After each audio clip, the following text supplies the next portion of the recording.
LiberalViewer presents.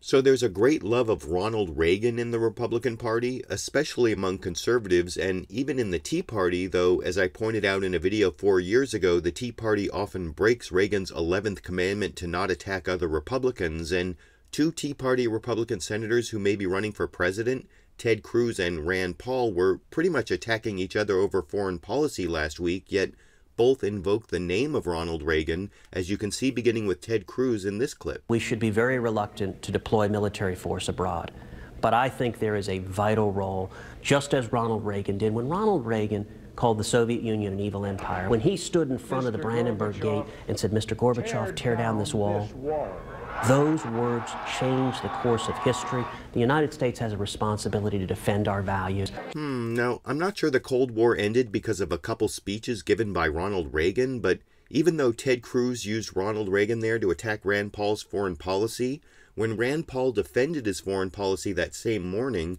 he also invoked the name of Ronald Reagan, as you can see here. I'm a great believer in Ronald Reagan. I'm a great believer in a strong national defense.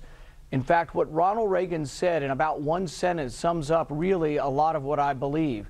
He said to our potential adversaries, he said, "Don't mistake our reluctance for war for a lack of resolve." People knew that with Ronald Reagan. They still need to know that with the United States.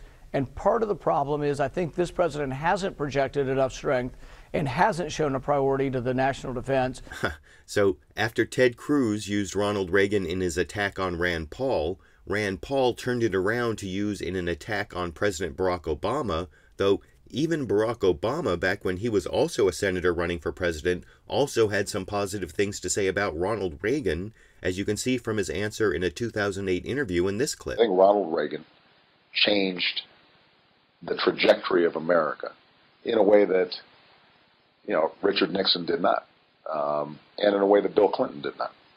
He put us on a fundamentally different path because the country was ready for it. I think they felt like, with all the excesses of the 60s and the 70s and, government had grown and grown, but there wasn't much sense of accountability in terms of how it was operating.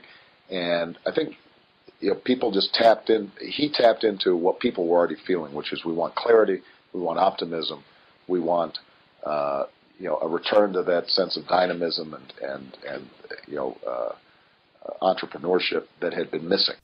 So when even Barack Obama had praise for Ronald Reagan, this Ronald Reagan hero worship already seemed out of control, but I noticed someone seemed even more protective of Ronald Reagan's iconic status on the Fox-owned FX network in a scene in this week's episode of the great spy drama The Americans, which showed a pretty severe reaction to criticism of Ronald Reagan here. Ronald Reagan doesn't care! So what do you think? Has the love of Ronald Reagan reached the level of hero worship among conservatives, Republicans, and even other Americans? And if you do think so, why has Ronald Reagan reached this level of hero worship? YouTube, you decide.